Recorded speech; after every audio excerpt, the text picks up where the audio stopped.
أشهد أن لا إله إلا الله وحده لا شريك له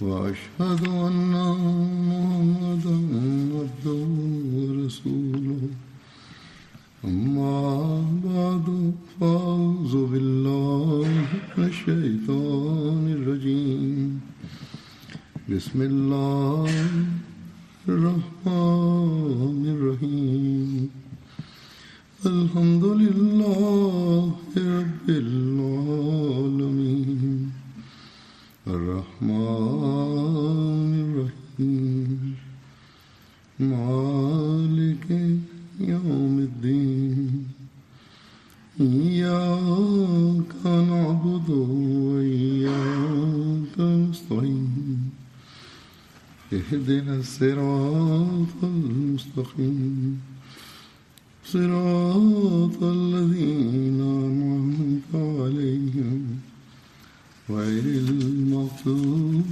عليهم ولا الضالين. अॼु जन असाबीअ जो मां ज़िक्र कंदुसि. उन्हनि जो नालो आहे हज़रत अबू तलहा. हज़रत अबू तलहा अंसारी जो असुल नालो ज़ैद हो. उन्हनि जो तालुक़ अंसार जे क़बीले ख़ज़रज सां हो ऐं ही क़बीले जा रहिस हुआ. पाण पंहिंजी कुनियत अबू तलहा जे नाले सां वधीक मशहूरु हुआ.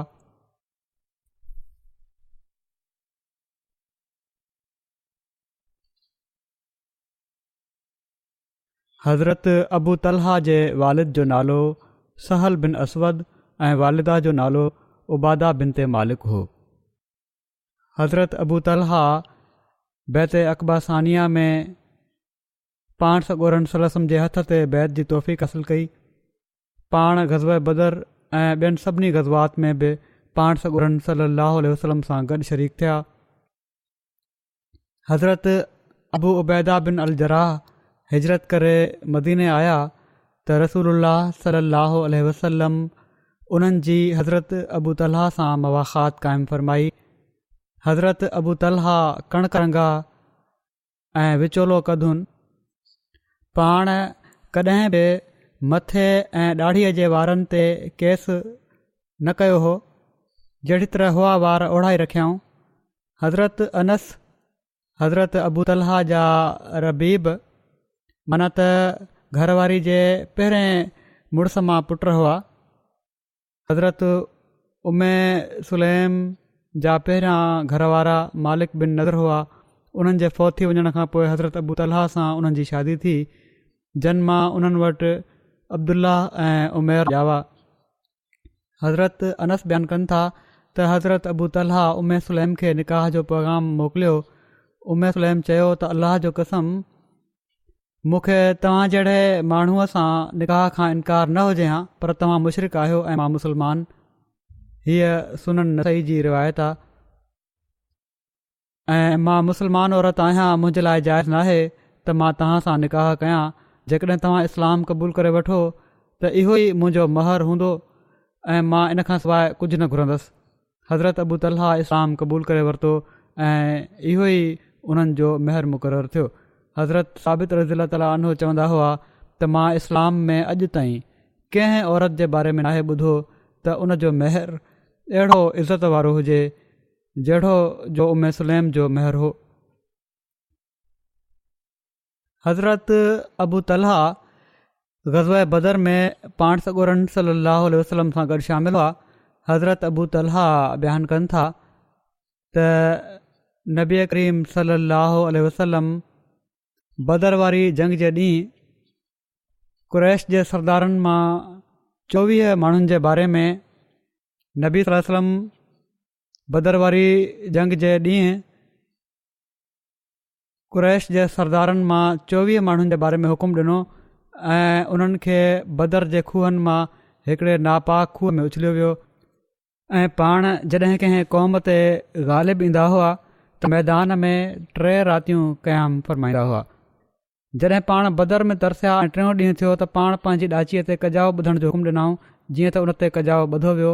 पोइ पाण सॻोरा सलम हलिया ऐं हज़ूर जा असहाब बि हज़ूर सां गॾु हलिया ऐं चवणु लॻा, असां सम्झूं था त तव्हां कंहिं मक़सद जे लाइ हलिया हुओ। पाण उन ई खूह जे बने ते पहुची बीह रहिया जिथे उन्हनि 24 माण्हुनि जा लाश विधा विया हुआ। बंदि खूह हुयो। पाण उन्हनि जा ऐं उन्हनि जे पेरनि जा नाला वठी पुकारणु लॻा त ए फलाणा फलाणे जा पुट, ए फलाणा फलाणे जा पुट, छा हाणे तोखे इन ॻाल्हि सां ख़ुशी थींदी त तूं अल्लाह ऐं उन जे रसूल जी फर्माबरदारी कई हुजे हा? छो त असां त सच सच हासिल करे वरितो जेको असांजे रब असां सां वाइदो कयो हुयो। छा तव्हां बि वाक़ई उहो हासिल करे वरितो आहे जेको तव्हांजे रब तव्हां सां वाइदो कयो हुयो? अबू तलहा चवनि पिया त हज़रत उमर चयो त या रसूलल्लाह, तव्हां हिननि लाशनि सां कहिड़ियूं ॻाल्हियूं कयो पिया था जिन में साह कोन्हे? रसूलुल्लाह सल्लल्लाहु अलैहि वसल्लम फरमायो, उन ज़ात जो कसम जंहिंजे हथ में मोहम्मद जो साह त तव्हां हिननि खां वधीक नथा ॿुधो उन्हनि ॻाल्हियुनि खे जेके मां चवां पियो थो। माना त हीअ ॻाल्हियूं हाणे अलाह ताला अॻिते उन्हनि ताईं पहुचाए बि पियो थो त तव्हांजो कहिड़ो बदअंजाम थियो। हज़रत अनस बयानु कनि था त जॾहिं उहद जी जंग थी त माण्हू शिकस्त खाई नबी सल्लल्लाहु अलैहि वसल्लम खां जुदा थी विया ऐं हज़रत अबू तलहा नबी सल्लल्लाहु अलैहि वसल्लम जे साम्हूं हुज़ूर खे पंहिंजी ढाल सां अड़ में वरितियूं बीठा रहिया ऐं हज़रत अबू तलहा अहिड़ा तीरंदाज़ हुआ जेके ज़ोर सां कमान छिकींदा हुआ। उन्हनि उन ॾींहुं 2 या 3 कमानूं भॻियूं। माना त एॾो ज़ोर सां छिकींदा हुआ जो कमान भॼी पवंदी हुई। ऐं जेको माण्हू तीरनि जो तरकश साण खणी उतां लंघंदो हुयो त पाण सॻोरा सलम उन खे फ़रमाईंदा हुआ त अबू तलहा जे लाइ उछलाए छॾ। माना त ॿियनि खे बि नसीहत कंदा हुआ त हीउ तीरंदाज़ भलो आहे, पंहिंजा तीर बि हिननि खे ई ॾेई छॾ। हीअ पाण सॻोरनि सल्लल्लाहु अलैहि वसल्लम जे साम्हूं बीठा हुआ। ओॾी महिल हज़रत अनस चवंदा हुआ त नबी सल्लल्लाहु अलैहि वसल्लम मुंडी मथे खणी माण्हुनि खे ॾिसंदा हुआ त हज़रत अबू तलहा चवंदा हुआ, बे अबी अंत व उम्मी या रसूलल्लाह ला युसीबुका सहम नहरी दुन नहरिक। मुंहिंजा माउ पीउ तव्हां ते क़ुर्बान, मुंडी मथे करे न ॾिसो, मतां हिननि माण्हुनि जे तीरनि मां को तीर तव्हां खे लॻे। मुंहिंजो सीनो तव्हां जे सीने जे साम्हूं आहे। हज़रत अनस बिन मालिक बयानु कनि था त हज़रत अबू तलहा हिक ई ढाल सां नबी सल्लल्लाहु अलैहि वसल्लम जी हिफ़ाज़त कंदा हुआ ऐं हज़रत अबू तलहा भला तीरंदाज़ हुआ। जॾहिं हू तीर हलाईंदा हुआ त नबी सल्लल्लाहु अलैहि वसल्लम लियो पाईंदा हुआ ऐं उन्हनि जे तीर किरण जी जॻह खे ॾिसंदा हुआ। हीअ बुख़ारी जी रिवायत आहे, पहिरीं बि बुख़ारी जी हुई। ग़ज़वा उहद में हज़रत अबू तलहा जे हिन शेर जे पढ़ण जो बि ज़िक्र अचे थो त वजही ले वजहकल वका व नफ़्सी ले नफ़्सिकल फ़िदा। मुंहिंजो चहिरो तव्हांजे चहिरे खे बचाइण जे लाइ आहे ऐं मुंहिंजी जान तव्हांजी जान ते क़ुर्बान आहे।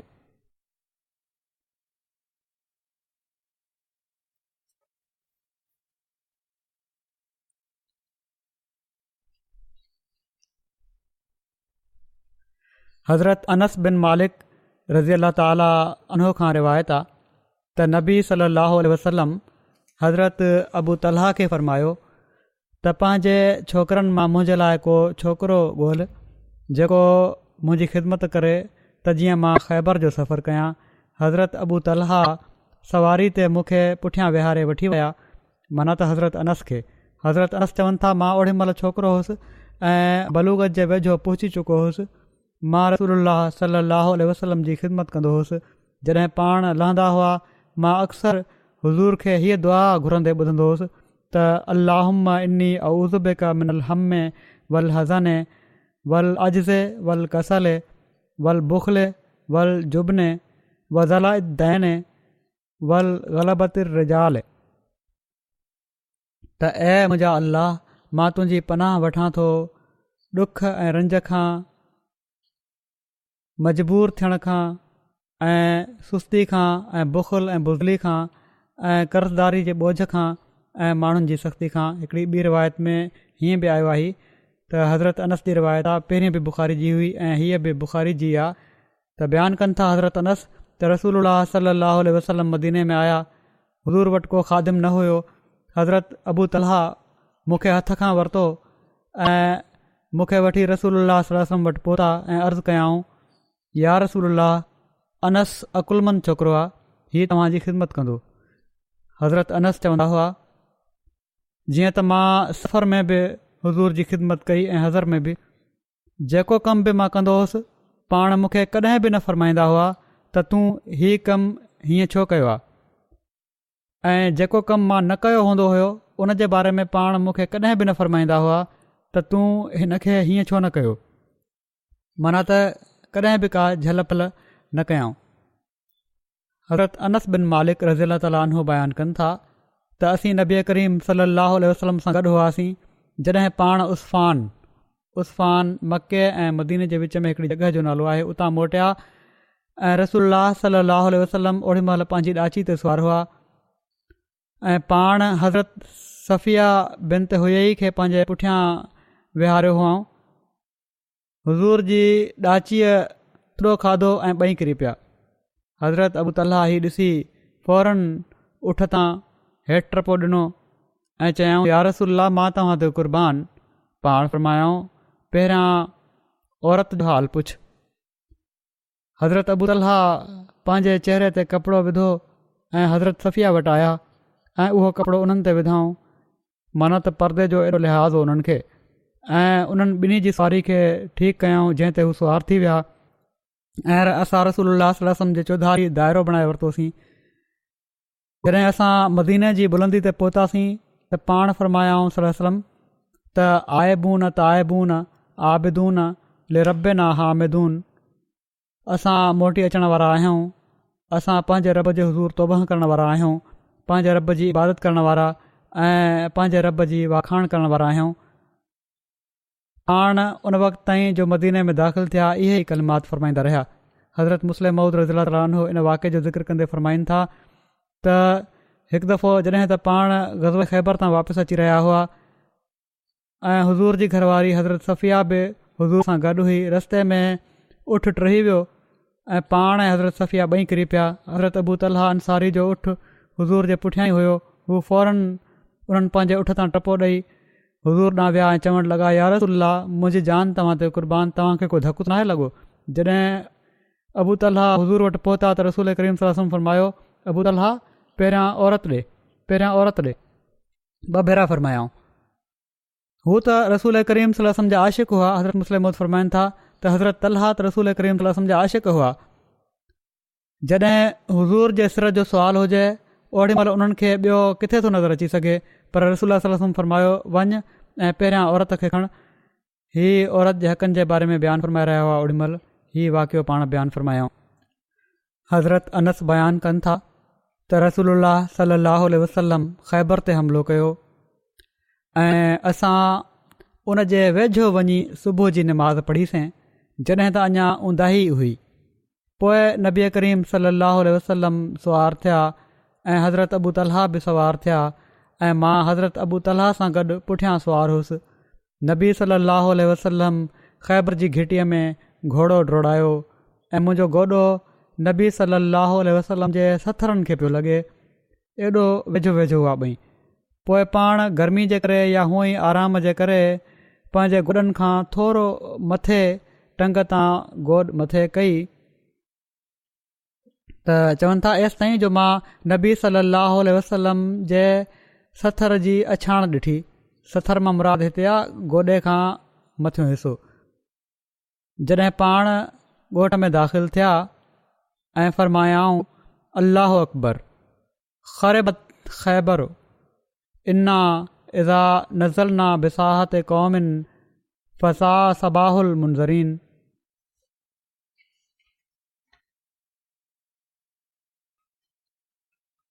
अल्लाहु अकबर, ख़रबत ख़ैबर, इन्ना इज़ा नज़लना बिसाहत क़ौमिन फसा सबाहुल मुनज़रीन। अल्लाह ई सभिनी खां वॾो आहे, ख़ैबर वैरान थी वियो। असां जॾहिं कंहिं क़ौम जे अॻण में ड्राबो कंदा आहियूं त पोइ उन्हनि माण्हुनि जो सुबुह ख़राबु थींदो आहे जिन खे वक़्त खां अॻु अल्लाह ताला जे अज़ाब खां डिॼारियो वियो हुजे। हीअ पाण 3 भेरा फ़रमायाऊं। हज़रत अनस चवंदा हुआ त माण्हू पंहिंजे कमनि लाइ ॿाहिरि निकिता त उन्हनि चयो, मोहम्मद सल्लल्लाहु अलैहि वसल्लम ऐं अब्दुल अज़ीज़ चवंदा हुआ त असांजे किन साथियुनि मोहम्मद सां गॾु ख़मीस जो लफ़्ज़ बि चयो हुयो, माना त फ़ौज। हज़रत अनस चवंदा हुआ त असां उनखे विड़ी फतह कयोसीं ऐं क़ैदियुनि खे गॾु कयो वियो त हज़रत दहिया कल्बी आया ऐं चयाऊं, ए अलाह जा नबी, मूंखे हिननि क़ैदियुनि मां हिकिड़ी बानी ॾियो। पाण फरमायाऊं, वञ ऐं हिकिड़ी छोकिरी खण। उन्हनि हुई जी धीउ सफ़िया खईं। इन ते हिकिड़ो शख़्स नबी करीम सलाहु अलैहि वसल्लम वटि आयो ऐं चयाईं, ए अलाह जा नबी, तव्हां दहिया खे कुरैज़ा ऐं नज़ीर जे सरदार जी सरदार सफ़िया बिंद हुई ॾिनी आहे, उहा त सिर्फ़ु तव्हां जे ई लाइक़ु आहे। पाण फरमायाऊं, उनखे सफ़िया समेत हेॾे वठी अचो। हू सफ़िया खे वठी आया ऐं हज़रत दहिया बि साण हुआ। पाण हज़रत दहिया खे फरमायाऊं त हिननि क़ैदियुनि मां का ॿी तूं खण। हज़रत अनस चवंदा हुआ त नबी सलाहु अलैहि वसल्लम हज़रत सफ़िया खे आज़ादु करे छॾियो ऐं पोइ उन्हनि सां शादी कयाऊं। इन ते हज़रत साबित हज़रत अनस खां पुछा कई त अबू हमज़ा, माना त पाण सॻोरन सलम उनखे कहिड़ो महर ॾिनो हुयो?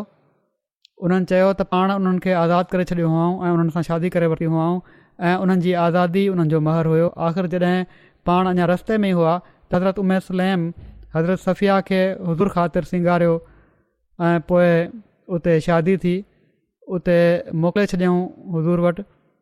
ऐं पोइ उनखां बाद चवनि था ॿिए ॾींहुं पाण सॻोरन सलाहु अलैहि वसल्लम फरमायो त जंहिं वटि का शइ हुजे हू उहा खणी अचे। ऐं पाण चमड़े जो दस्तरखान विछायऊं। को शख़्स खजूरूं आणणु लॻो, को गिह। अब्दुल अज़ीज़ चयो त मुंहिंजो ख़्यालु आहे त उन्हनि सतू जो बि ज़िक्र कयो। चवंदा हुआ पोइ उन्हनि सभिनी खे पाण में मिलाए ॻोहे छॾियो ऐं इहा ई रसूलुल्लाह सल्लल्लाहु अलैहि वसल्लम जे वलीमे जी दावत हुई। हिकिड़ी ॿी रिवायत में हीअं बि अचे थो त क़िले जी फतह खां पोइ हज़रत सफ़िया दहिया जे हिसे में आयूं। असाब सॻोरनि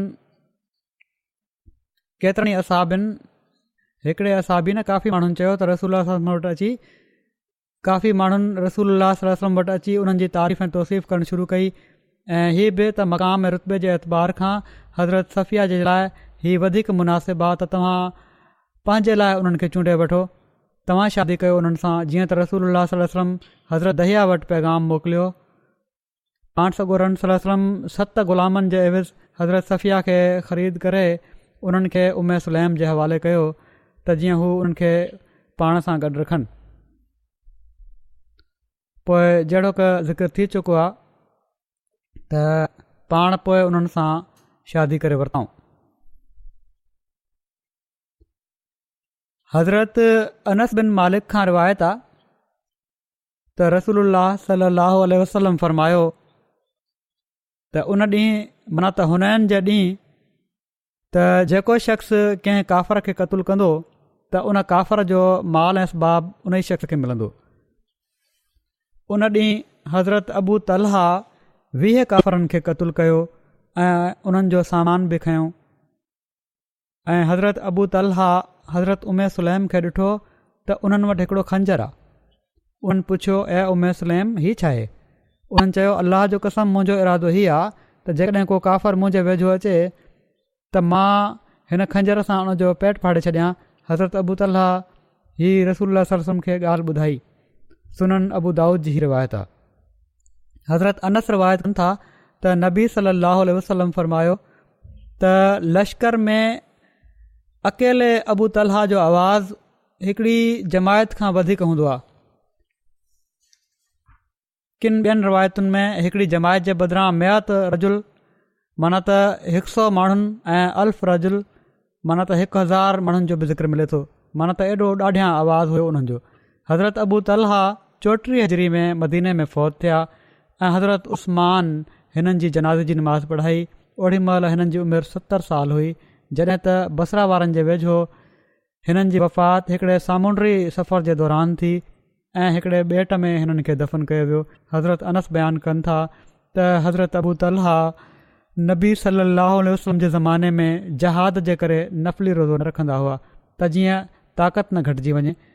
ऐं हज़रत अनस वधीक फ़रमाइनि था त जॾहिं नबी सल्लल्लाहु अलैहि वसल्लम जी वफ़ात थी त मां सवाइ ईद उल फितर या ईद उल अज़हा जे ॾींहं जे कॾहिं बि उन्हनि खे बिना रोज़े जे न ॾिठो उन खां बाद पोइ बाक़ाइदगी सां रोज़ा रखणु लॻी पिया।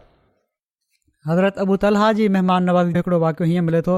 हज़रत अबू हुरैरा खां रिवायत आहे त हिकिड़ो शख़्स नबी सलाहु अलैहि वसल्लम वटि आयो, पाण पंहिंजी अज़वाज ॾांहुं कंहिंखे मोकिलियऊं। उन्हनि जवाबु ॾिनो त असां वटि सवाइ पाणी जे ॿियो कुझु न आहे। रसूलुल्लाह सल्लल्लाहु अलैहि वसल्लम फरमायो त हिन महिमान खे केरु पाण सां गॾु रखंदो, या फरमायाऊं हिन खे केरु महिमान करे तरसाईंदो। अंसार मां हिकिड़े शख़्स चयो मां। जीअं त हू उनखे पाण सां गॾु वठी वियो पंहिंजी घरवारी वटि ऐं चयाईं त रसूलुल्लाह सल्लल्लाहु अलैहि वसल्लम जे महिमान जी चङी तरह ख़िदमत चाकरी कर। उन चयो असां वटि त कुझु बि कोन्हे, पर सिर्फ़ु एतिरो खाधो आहे जेको मुंहिंजे ॿारनि लाइ मस पूरो पए।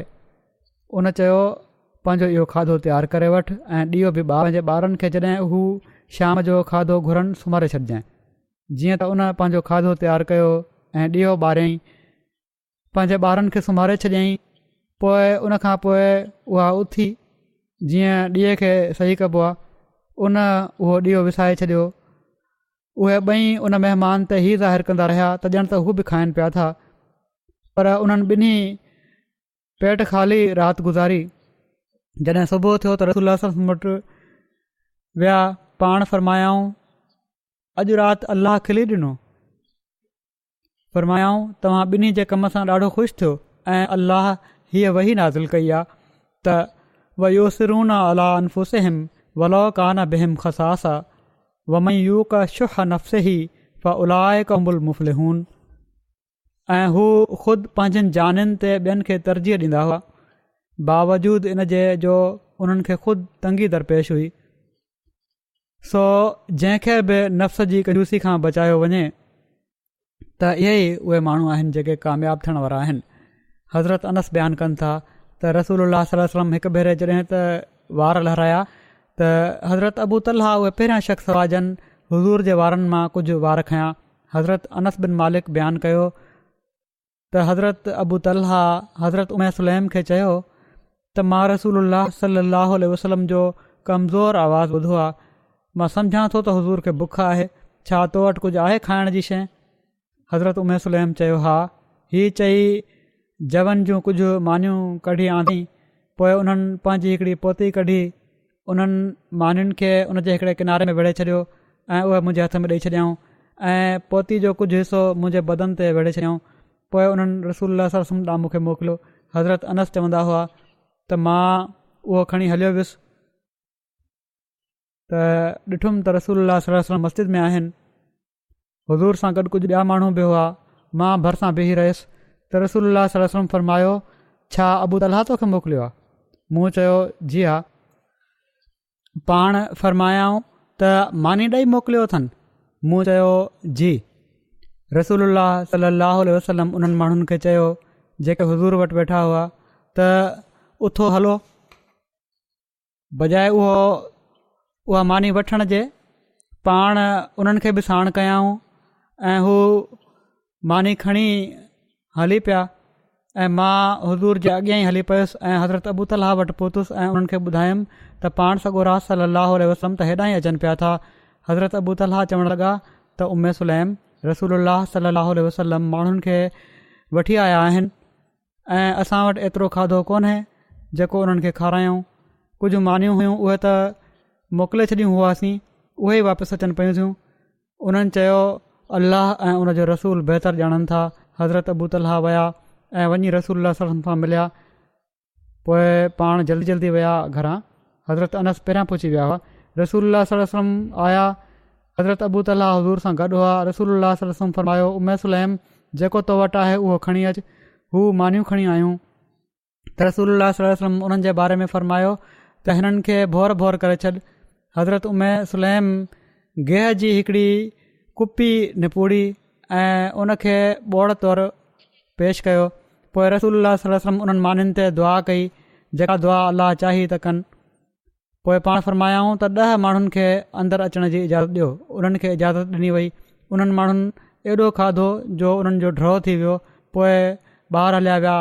वरी पाण फरमायाऊं 10 ॿियनि माण्हुनि खे इजाज़त ॾियो। उन्हनि खे इजाज़त ॾिनी वई ऐं माण्हुनि एॾो खाधो जो उन्हनि जो ड्रॉ थी वियो। ऐं ॿार हलिया विया। पोइ पाण फरमायाऊं 10 ॿियनि माण्हुनि खे इजाज़त ॾियो। उन्हनि खे इजाज़त ॾिनी वई ऐं उन्हनि एॾो खाधो जो उन्हनि जा पेट भरिजी विया। हू ॿार हलिया विया। पोइ पाण फरमायाऊं 10 अञा माण्हुनि खे इजाज़त ॾियो।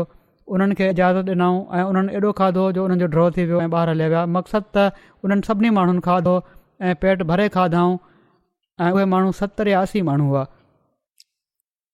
हीअ पाण सॻोरनि सल्लल्लाहु अलैहि वसल्लम जी दुआ जी बरकतुनि जो बि ज़िक्र मिले थो हुते।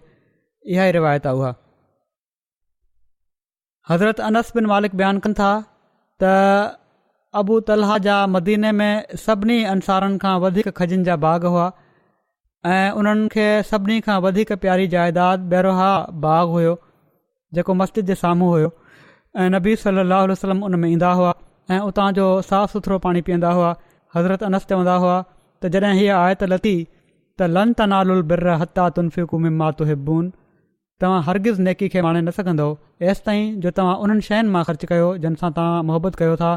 हज़रत अबू तलहा उथी बीठा ऐं चयाऊं या रसूलल्लाह सल्लल्लाहु अलैहि वसल्लम, अल्लाह ताला फरमाए थो त लन तनालुल बिर्र हत्ता तुनफ़िकू मिम्मा तुहिब्बून, तव्हां हरगिज़ नेकी खे हासिलु न करे सघंदव एसि ताईं जो तव्हां उन्हनि शयुनि मां ख़र्चु कयो जिन सां तव्हां मुहबत कयो था। ऐं मुंहिंजी जाइदाद मां मूंखे सभिनी खां वधीक प्यारो बाग़ बैरोहा आहे, उहो अलाह जे लाइ सदको आहे। हाणे मां सदको अलाह जे लाइ ॾियां थो। मां उमेदु कयां थो त अल्लाह ताला वटि मक़बूल नेकी थींदी ऐं ज़ख़ीरे तौरु हूंदी। इन लाइ जिथे अल्लाह ताला तव्हांखे सम्झाए उते उनखे ख़र्चु कयो। पाण फरमायाऊं शाबाश, हीउ फ़ाइदो ॾियण वारो माल आहे, या फरमायाऊं हमेशह रहण वारो माल आहे। पाण फरमायाऊं तो चयो आहे मूं ॿुधी वरितो आहे, मां मुनासिबु सम्झां थो त तूं इन खे पंहिंजे वेझनि में ई विराए छॾ। अबू तलहा चयो या रसूलल्लाह, हुज़ूर जे इरशाद जी तामील में ईअं ई करे थो छॾियां। जीअं त अबू तलहा उहो बाग़ पंहिंजे वेझनि ऐं पंहिंजे चाचे जे पुटनि में विराए छॾियो। हज़रत अबू तलहा खे ई एज़ाज़ ऐं सआदत बि हासिलु आहे त हू पाण सॻोरन सल्लल्लाहु अलैहि वसल्लम जी हिकिड़ी धीअ जी वफ़ात ते पाण सॻोरन सल्लल्लाहु अलैहि वसल्लम जे इरशाद ते उन जी क़बर में लथा ऐं हुज़ूर जी साहिबज़ादी जे मुबारक लाश खे क़बर में लाथऊं। हज़रत अनस बिन मालिक बयानु कनि था त हिकु भेरे मदीने वारा ओचितो घबराए विया। नबी सल्लल्लाहु अलैहि वसल्लम हज़रत अबू तलहा जे घोड़े ते सुवार थिया जेको आस्ते हलंदो हुयो, या हीअ चयाऊं त जंहिंजी रफ़्तार ढरी हुई। जॾहिं पाण मोटिया त पाण फरमायाऊं हज़रत अबू तलहा खे त असां त तुंहिंजे घोड़े खे हिकिड़ो दरिया ॾिठो आहे, तमामु तेज़ थो हले। उन खां बाद उन घोड़े जे हलण में को मुक़ाबिलो न पियो करे सघे। हज़रत अनस बयानु कनि था त रसूलुल्लाह सल्लल्लाहु अलैहि वसल्लम असां में हिकु थी वेंदा हुआ। मुंहिंजे नंढे भाउ खे भोगन में फरमाईंदा हुआ त ए अबू उमेर, नुग़ैर छा कयो। अबू उमेर हिकिड़ी झिरकी पाली हुई, नुग़ैर झिरकी खे चइबो आहे, उहा मरी वई त उन्हनि खे ॾाढो सदमो हुयो उनजो। त भोगन में उनखे फरमाईंदा हुआ त हाणे उॾी वई या मरी वई बहरहाल, त इन जे करे भोग कराईंदा हुआ उन ॿार खे। अक्सर ईअं थींदो हुयो जो नमाज़ जो टाइम थी वेंदो हुयो ऐं नबी सल्लल्लाहु अलैहि वसल्लम असांजे घर में हूंदा हुआ त पाण उहो बिस्तरो विछाइण जो हुकुम फरमाईंदा हुआ जंहिं ते पाण वेहंदा हुआ। जीअं त असां उहो विछाईंदा हुआसीं ऐं साफ़ु कंदा हुआसीं, पोइ पाण निमाज़ जे लाइ बीहंदा हुआ ऐं असां हुज़ूर जे पुठियां थी निमाज़ पढ़ंदा हुआसीं। हज़रत अनस बिन मालिक बयानु कनि था त जॾहिं अब्दुल्ला बिन अबू तलहा अंसारी ॼावा, उन्हनि जा भाउ अबू तलहा जा पुट, उन्हनि जी माउ तरफ़ां भाउ हुआ, त मां उहो खणी हुज़ूर सल्लल्लाहु अलैहि वसल्लम जी ख़िदमत में हाज़िर थियुसि। रसूलुल्लाह सल्लल्लाहु अलैहि वसल्लम पंहिंजो जुबो उन्हनि ॻारियल हुयो ऐं पंहिंजे उठ खे वार्निश जो तेल हणी रहिया हुआ। पाण फरमायाऊं छा तो वटि खजूर आहे। मूं अर्ज़ु कयो जी हा। मां कुझु खजूरूं हुज़ूर जी ख़िदमत में पेश कयूं जिन खे पाण पंहिंजे वात में विधाऊं, पोइ उन्हनि खे चङी तरह चॿायूं, पोइ ॿार जो वात खोलियऊं ऐं उन ॿार जे वात में विधऊं त ॿार उनखे चूसणु लॻो। इन ते रसूलुल्लाह सल्लल्लाहु अलैहि वसल्लम फरमायो त अंसार जी खजूर सां मुहबत, माना त ॿार खे बि पसंदि आई आहे। पाण उनजो नालो ॿार जो अब्दुल्ला रखियऊं। हज़रत अनस बिन मालिक बयानु कनि था त हज़रत अबू तलहा जो पुटु बीमार हुयो, हिकिड़ो पुटु उन्हनि जो। हज़रत अबू तलहा ॿाहिरि वियल हुआ त ॿार जी वफ़ात थी वई। जॾहिं हज़रत अबू तलहा वापसि मोटिया त उन्हनि चयो, घरवारी खां पुछा कयूं त पुट जो छा हाल आहे। हज़रत उमे सुलैम चयो त पहिरियां खां वधीक सुकून में आहे। पोइ उन्हनि राति जो खाधो पेश कयो, उन्हनि खाधो राति गुज़ारियऊं। पोइ ॿुधायऊं त ॿार जी वफ़ात थी वई आहे, उनखे वञी पूरे अचु। जीअं त सुबुह हज़रत अबू तलहा हीअ ॻाल्हि पाण सॻुरनि सलम जी ख़िदमत में अर्ज़ु कई। पाण सॻुरनि सलम उन्हनि खे दुआ ॾिनी औलाद जी, ऐं उनखां बाद पोइ उन्हनि वटि पुटु ॼाओ। हज़रत मुस्लिम मऊद रज़ी ताला अन्हो हिन वाक़े जो हीअं तज़किरो फ़रमायो आहे त मोमिन जे लाइ जान जी क़ुर्बानी पेश करणु दर हक़ीक़त का शइ ई नाहे। वरी पाण फ़रमाइनि था त ग़ालिब जे बारे में माण्हू बहस कंदा आहिनि त हू शराब पीअंदो हुयो या न पीअंदो हुयो, पर पाण फ़रमाइनि था त मुंहिंजो त उहो माइटु आहे। मां पंहिंजे नानियुनि ऐं पुफियुनि खां ॿुधो आहे त हू शराब पीअंदो हुयो। त अहिड़ो शख़्स जेको शराब जो आदी हुयो उहो बि चए थो त जान दी हुई उसी की थी, हक़ तो ये है कि हक़ अदा न हुआ। माना त जेकॾहिं असां ख़ुदा ताला जी वाट में जान ॾियूं था त छा थियो, हीअ जान बि त उन जी ॾिनल हुई। सो ख़ुदा ताला जे हुक्म जी तामील में जेकॾहिं को शख़्स जान बि ॾिए थो त हू का वॾी क़ुर्बानी नथो करे, छो त जान बि उन ई जी शइ आहे ऐं कंहिंजी अमानत खे वापसि करे छॾणु वॾी क़ुर्बानी नाहे हूंदो। पाण फ़रमाइनि था त हदीसुनि में हिकिड़ी असाबी औरत जो किसो अचे थो। हीउ उमे सुलैम जो ई त रसूल करीम सल्लल्लाहु अलैहि वसल्लम उन जे घर वारे खे अबू तलहा खे कंहिं इस्लामी ख़िदमत जे सिलसिले में ॿाहिरि मोकिलियो। उन्हनि जो ॿारु बीमार हुयो। उन्हनि खे पंहिंजे ॿार जी बीमारी जो कुदरती तौर ते फ़िक्रु हुयो। हू असाबी जॾहिं वापसि आया त उन्हनि जी गैर हाज़िरी में उन्हनि जो ॿारु फ़ौत थी चुको हुयो। माउ पंहिंजे मुअल ॿार ते कपिड़ो विझी छॾियो। उहा वेंती सेंती ख़ुशबू हयईं ऐं वॾे हौसले सां उन पंहिंजे मुड़ुस जो इस्तक़बाल कयो। उहे असाबी जॾहिं घरु आया त उन्हनि ईंदे ई सुवालु कयो त ॿार जो कहिड़ो हाल आहे। उन असाबिया जवाबु ॾिनो, बिल्कुलु आराम सां आहे। उन्हनि खाधो पोइ तसली सां आराम सां लेटी पिया ऐं रोज़ीअ जा तालुकात बि पूरा कयऊं। जॾहिं हू पंहिंजी घरवारी सां मिली चुका त घरवारी चयो त मां तव्हां खां हिकिड़ी ॻाल्हि पुछणु चाहियां थी।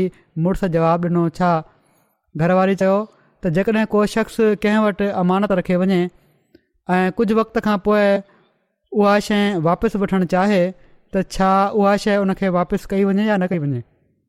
उन्हनि जवाबु ॾिनो त उहो कहिड़ो बेवकूफ़ हूंदो जेको कंहिंजी अमानत खे वापसि न कंदो। घरवारी चयो, आख़िर उनखे अफ़सोस त थींदो त मां अमानत वापसि कयां पियो थो। उन्हनि जवाबु ॾिनो त अफ़सोस छाजो, उहा शइ उन जी पंहिंजी हुई न। जेकॾहिं हू वापसि करे छॾे त उनखे कहिड़ो अफ़सोस थी सघे थो। घरवारी चयो, चङो हीअ ॻाल्हि आहे त असांजो ॿारु जेका ख़ुदा ताला जी हिकिड़ी अमानत हुई उनखे ख़ुदा ताला असां खां वापसि वरितो आहे ऐं हीउ हौसलो हुयो जेको उन वक़्त जी औरतुनि में हूंदो हुयो। सो जान ॾियणु त का शइ ई नाहे, ख़ुशूसनि मोमिन जे लाइ त हीअ हिकिड़ी मामूली ॻाल्हि हूंदी आहे। पोइ जेका हदीस पहिरियां बयानु थी चुकी आहे उन जे मुताबिक़ पाण सॻोरनि सल्लल्लाहु अलैहि वसल्लम हीअ दुआ ॾिनी उन्हनि खे। उन्हनि जा ॿार पैदा थिया, बाद में पुटु ॼाओ उन्हनि जो फौरी तौर ते कुझु वक़्त खां पोइ। ऐं पोइ एॾो नवाज़ियो अलाह ताला जो अंसार मां हिकिड़े शख़्स रिवायत कई आहे त मां हज़रत अबू तलहा जा 9 ॿार ॾिठा ऐं सभई क़ुर जा कारी हुआ, 9 पुट। आसिम अहवल बयानु कनि था त मां नबी करीम सल्लल्लाहु अलैहि वसल्लम जो प्यालो हज़रत अनस वटि ॾिठो। उन में ॾार पइजी वई हुई। हज़रत अनस उनखे चांदीअ सां ॻंढे छॾियो हुयो। उहो हिकिड़ो सुहिणो वेकिरो ऐं भले काठ जो ठहियलु प्यालो हुयो। हज़रत अनस ॿुधायो त मां उन ई प्याले में नबी करीम सल्लल्लाहु अलैहि वसल्लम खे केतिरा ई भेरा पाणी पीआरियो आहे। इब्न सीरी चवनि था त उहो प्यालो लोह जी तार सां ॻंढियलु हुयो। हज़रत अनस इरादो कयो त उन जी हंधि सोन या चांदी सां ॻंढाए छॾनि, पर हज़रत अबू तलहा उन्हनि खे चयो त जंहिंखे रसूलुल्लाह सल्लल्लाहु अलैहि वसल्लम ठाहियो आहे उन में हरगिज़ का तब्दीली न कर, जीअं त उन्हनि इरादो छॾे ॾिनो। हज़रत अनस बिन मालिक बयानु कनि था त मां हज़रत अबू तलहा अंसारी, हज़रत अबू उबैदा बिन अल जराह ऐं हज़रत उबई बिन कब खे खजूर जो शराब पीआरे रहियो हुउसि, जो एतिरे में अचण वारे शख़्स अची ख़बर ॾिनी त शराब हराम कयो वियो आहे। हज़रत अबू तलहा उन शख़्स जी ख़बर ॿुधंदे ई चयो त ऐं अनस, हिननि मटन खे भञी छॾ। हज़रत अनस चवनि था त मां हिकिड़े पथर सां मटन जे हेठियनि हिसनि ते धकु हणी उन्हनि खे भञी छॾियो। हज़रत अनस बिन मालिक बयानु कनि था त जॾहिं नबी करीम सल्लल्लाहु अलैहि वसल्लम जी वफ़ात थी त मदीने में हिकिड़ो शख़्स हुयो जेको लहद ठाहींदो हुयो ऐं हिकिड़ो ॿियो हुयो जेको सिधी क़बर ठाहींदो हुयो।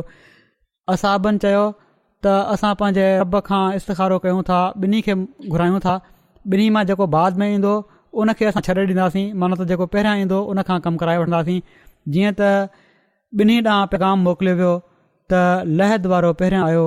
इन ते असहाबनि नबी करीम सल्लल्लाहु अलैहि वसल्लम जी लहद ठाही। इन जे शरह में अल्लामा सीरीन लिखियो आहे त लहद वारी क़बर ठाहिण वारा हज़रत अबू तलहा हुआ ऐं सिधी क़बर ठाहिण वारा हज़रत अबू उबैदा बिन अल जराह हुआ।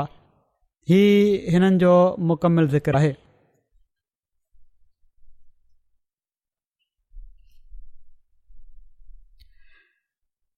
हाणे हिकिड़ो मुख़्तसिर ज़िक्र मां हिकिड़े मरहूम जो कंदुसि, उन्हनि जो जनाज़ो बि पढ़ाईंदुसि नमाज़ खां पोइ। मुकरम बाबू मोहम्मद लतीफ़ साहब अमृतसरी इबिन हज़रत मियाँ नूर मोहम्मद साहब असहाबी हज़रत मसीह मऊद अलैहिस्सलातु वस्सलाम, हीअ हिननि जी वफ़ात थी आहे 26 जनवरी 2020 में रबुआ में 90 सालनि जी उमिरि में। इन्ना लिल्लाहि व इन्ना इलैहि राजिऊन। अल्लाह ताला जे फज़ुल सां मरहूम मूसी हुआ। पाण सिलसिले जे मारूफ़ मुबलिग मोहतरम मौलाना मोहम्मद सिद्दीक़ अमृतसरी साहब जा नंढा भाउ हुआ। बाबू लतीफ़ साहब जा वालिद मोहतरम मियाँ नूर मोहम्मद साहब हज़रत मसीह मऊद अलैहिस्सलातु वस्सलाम जा असहाबी हुआ। हू हिननि खे हिननि जी जवानी जी शुरूआत में ई हज़रत ख़लीफ़तुल मसीह सानी जी ख़िदमत में बाबू लतीफ़ साहब खे वठी विया। हज़रत ख़लीफ़तुल मसीह सानी जी ख़िदमत में जवानी में ई ऐं वक़्फ़ जे लाइ पेश कयाऊं।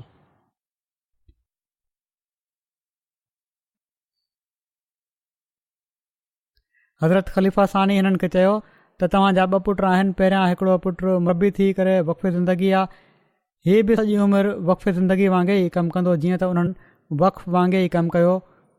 पाण 4.5 साल रेलवे खाते में क्लार्क तौरु नौकरी खां पोइ अक्टूबर 1952 में कारकुन तौरु सिलसिले जी ख़िदमत जे लाइ पंहिंजे पाण खे पेश कयाऊं।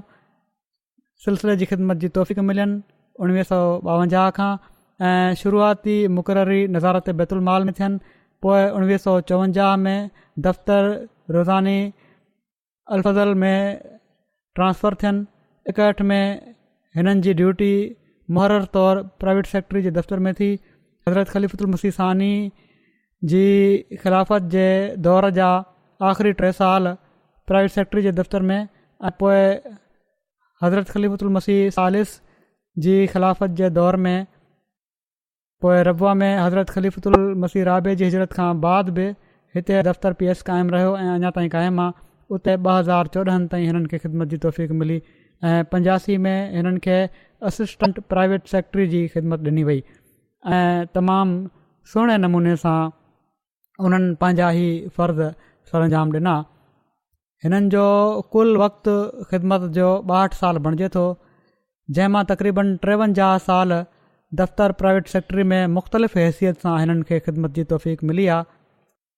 पंहिंजे कम में ॾाढा माहिर हुआ, वॾे सलीक़े ऐं इनेमाक सां कमु कंदा हुआ ऐं साण साण दीनी मुताले जो बि शौक़ु हुयुनि। सिलसिले जे किताबनि जो गहरो मुतालो हुयुनि। शूरा जे इंतिज़ामनि जे सिलसिले में हिननि खे ख़ासि तौर ते ख़िदमत जी तौफ़ीक़ मिली तमामु घणी। ख़िलाफ़त सालसा जे दौर में बि ऐं बाद में बि प्राइवेट सेक्रेटरी जे ज़िम्मे मुख़्तलिफ़ कमनि खे अंजाम ॾियण जे सिलसिले में विकिरे ऐं ख़रीदारी जे हवाले सां बि तमामु बारीकी सां ऐं वॾी महिनत सां जमायती मालनि जी हिफ़ाज़त जो ख़ासि ख़्यालु रखंदे शयूं ख़रीद कंदा हुआ।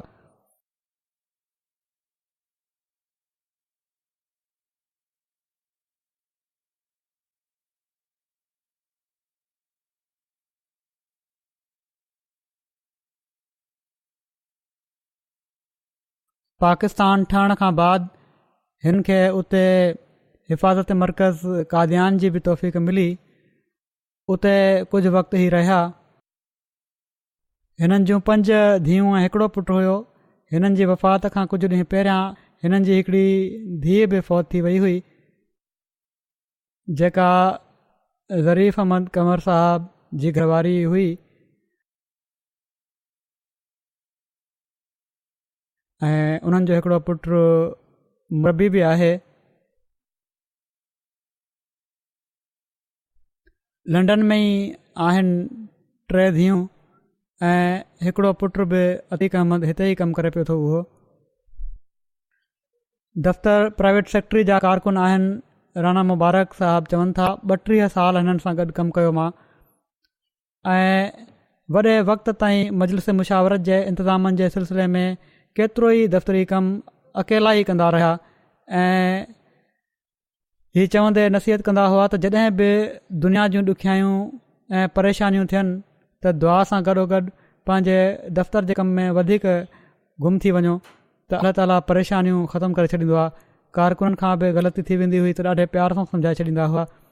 अहिड़ी तरह ॿियनि कारकुननि बि इहो लिखियो आहे त वॾी महिनत सां कमु करण वारा हुआ, कारकुननि जी रहनुमाई कंदा हुआ। अंजुमन जे क़ाइदनि ते हिननि खे ॾाढी महारत हुई। तहरीर बि तमामु भली हुअनि, लफ़्ज़नि जी चूंड बि तमामु भली कंदा हुआ।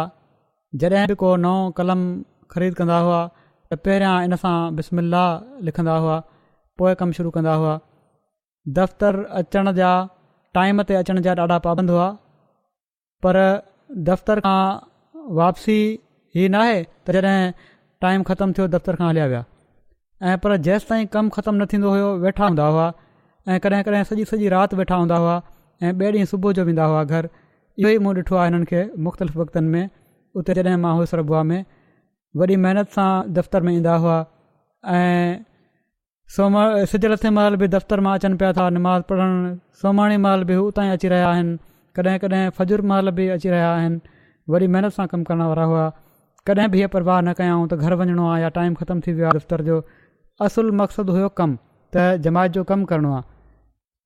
ऐं हिकिड़ी ख़ुशूसियत हीअ बि हुई हिननि जी तमामु वॾी त कॾहिं बि ॿियनि सां को मामिलो डिस्कस न कंदा हुआ।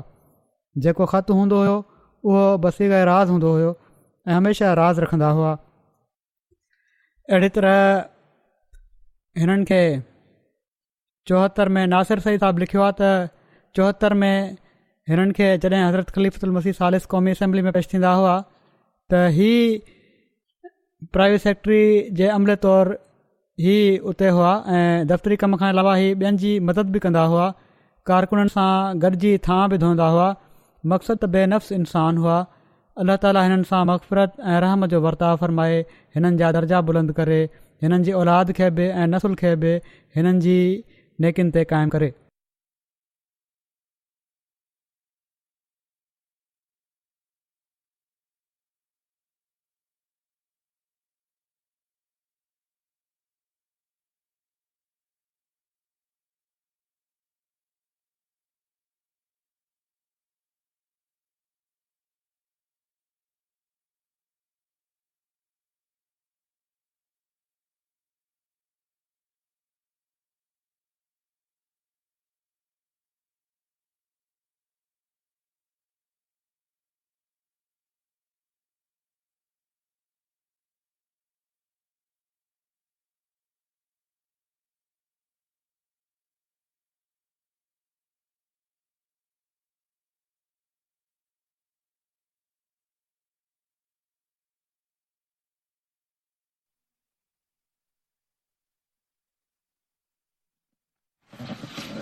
الحمد لله نحمده